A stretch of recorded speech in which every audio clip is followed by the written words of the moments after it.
We don't even know how Caitlyn's going to play. We all think she's going to be great.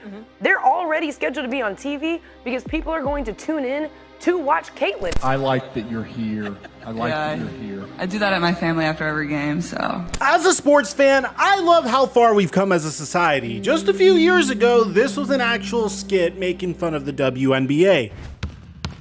And at the top of the second half, it's 16-9. Easton leads the scoring with 4. And that's why she commands $7,000 a year. These gals sure do make it look difficult. But is having this minor skill worth being so unattractive? That's for the fan to decide. Yay! And now, ladies and gentlemen, it's so much better because not only is the WNBA increasing in popularity, but the drama surrounding its rise is just so entertaining, and it's all because of one very, extremely talented woman by the name of Caitlyn Clark. So before we get to the content, make sure you drop a like, subscribe, and turn on our notifications to help support our grind to 1 million subscribers. And now that we get all that out of the way, do the intro.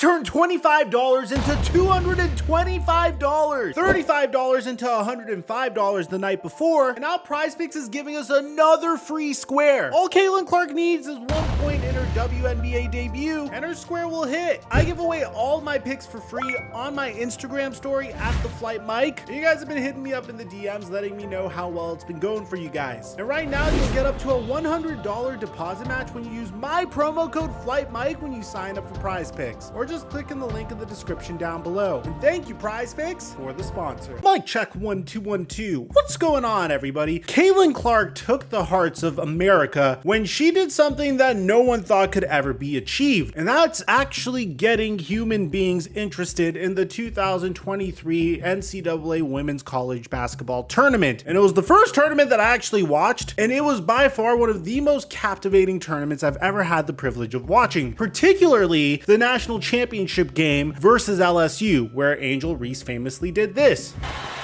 And Angel Reese knows a ring is coming.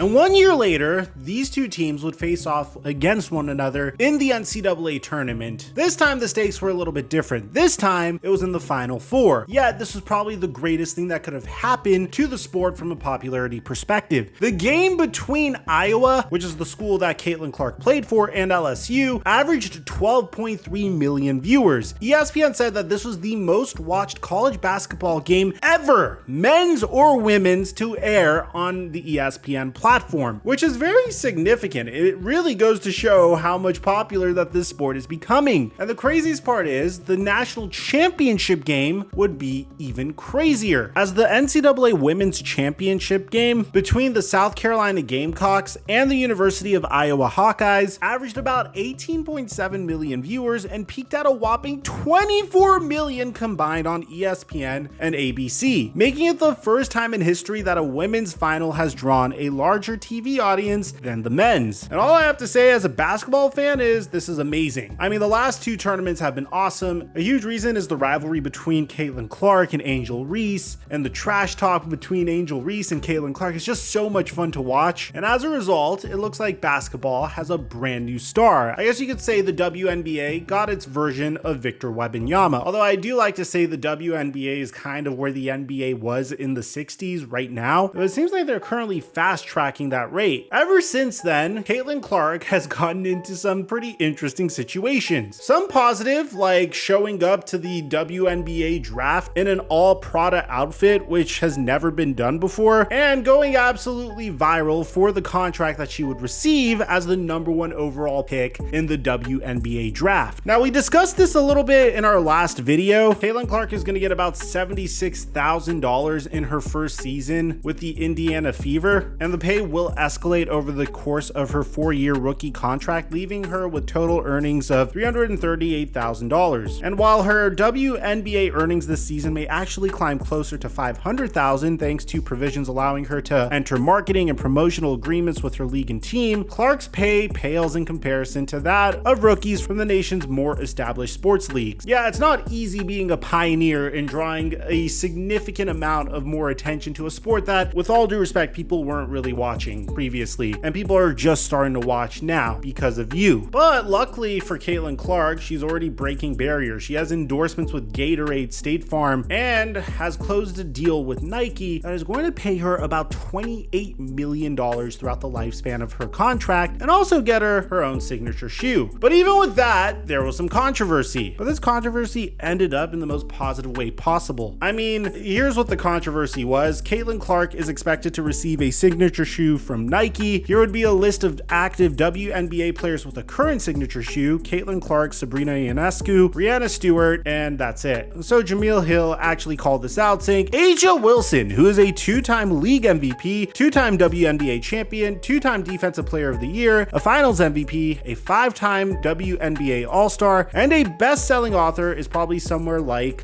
she's so tired. And ultimately, the response to this was pretty great. I mean, we would find out just yesterday that Gatorade has signed back-to-back WNBA champion A'ja Wilson to its roster. This multi-year deal will include A'ja being part of the Gatorade marketing campaign later this spring. Partnering with Gatorade is a dream come true. They've been fueling me on and off the court since I started out, helped me get my MVP for sure, and she joins great athletes like Serena Williams, Suni Lee, Sydney McLaughlin, Caitlin Clark, and Paige Beckers. So even the drama that Caitlin Clark is causing is pretty positive if you ask me. And she's even reached a rare echelon of superstar status that you don't really reach until this man decides that it's time to leech off of your clout. And that's when she got into a beef with Antonio Brown. For those of you guys that don't know who Antonio Brown is, we cover him extensively on my Microphone NFL channel. As a matter of fact, I think we have like over 100 videos on this guy and the dumb shit he did throughout his career. He pretty much went on Twitter and started posting these tweets trying to troll Caitlin Clark. And he's been scapegoating the fact that he has CTE and blaming it on that so he could get away with saying anything. And ultimately, Antonio Brown showed that Caitlin Clark ended up blocking him, which at this point, it seems like Antonio Brown has been blocked by Joe Biden, Tom Brady, and Caitlin Clark. But probably the craziest drama that Caitlin Clark has been involved in so far is one that really just